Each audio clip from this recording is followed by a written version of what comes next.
memang sudah menjadi bagian dari tradisi dan perlu ada penjelasan. Tetapi juga saya melihat bahwa fenomena yang barusan kita saksikan, ulama sudah sering sekali menjelaskan tentang perihal-perihal tersebut. Begini, dalam berusaha, tawakal adalah berikhtiar dulu, bekerja dulu, berusaha dulu. Hasilnya baru kemudian Allah yang menentukan. Fenomena yang tadi kita lihat dan kita saksikan, tentang berapa banyak di antara kita umat Islam meminta bantuan sesuatu dari orang lain untuk menahan turunnya hujan. Perlu saya jelaskan bahwa kalau praktek ini dilakukan, apalagi kemudian yang kita kenal dengan istilah pawang hujan, ini meminta bantuan jin untuk mengusir dan menahan hujan. Padahal kita tahu hujan itu adalah rahmat. Nah, ketika seseorang yang mengaku pawang hujan, gembar-gembor, apalagi sekarang lewat media sosial, banyak sekali itu dijadikan sebagai alat promosi, mampu menggeser, menggiring, dan menahan turunnya hujan. Saudara-saudara kaum muslimin muslimat, hati-hati. Kenapa? Karena boleh jadi dalam prakteknya ia melakukan dan meminta bantuan jin. Inilah haram. Dalam Islam jelas hukumnya haram. Meminta bantuan jin itu artinya menyekutukan Allah. Terjebak kepada hal yang sifatnya syirik, menyekutukan Allah. Kita dianjurkan untuk bertawakal, tapi juga tidak berpasrah diri.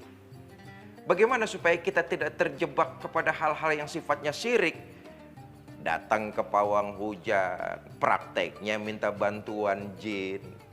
Hati-hati, ini bisa menyebabkan kita menjadi orang yang musyrik kepada Allah Subhanahu wa Ta'ala. Nauzubillah summa nauzubillah.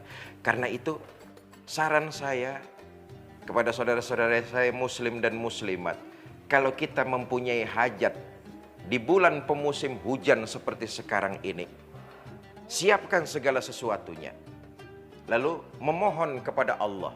Setelah itu, mintalah doa dari orang-orang yang soleh, orang-orang yang rajin ibadah.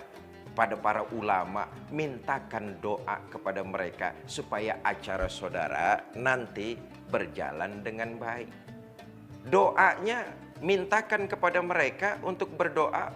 Doanya jangan menggeser hujan, jangan sampai hujan. Tapi mintalah doa kepada para ulama agar acara yang saudara akan gelar mendapatkan keberkahan dari Allah Subhanahu wa Ta'ala. Itu yang terpenting. Tiap manusia makomnya berbeda-beda, tingkatannya berbeda-beda. Model kayak saya, orang yang banyak dosa dan kesalahannya, mungkin saja doa tidak terkabul, belum diijabah, mungkin.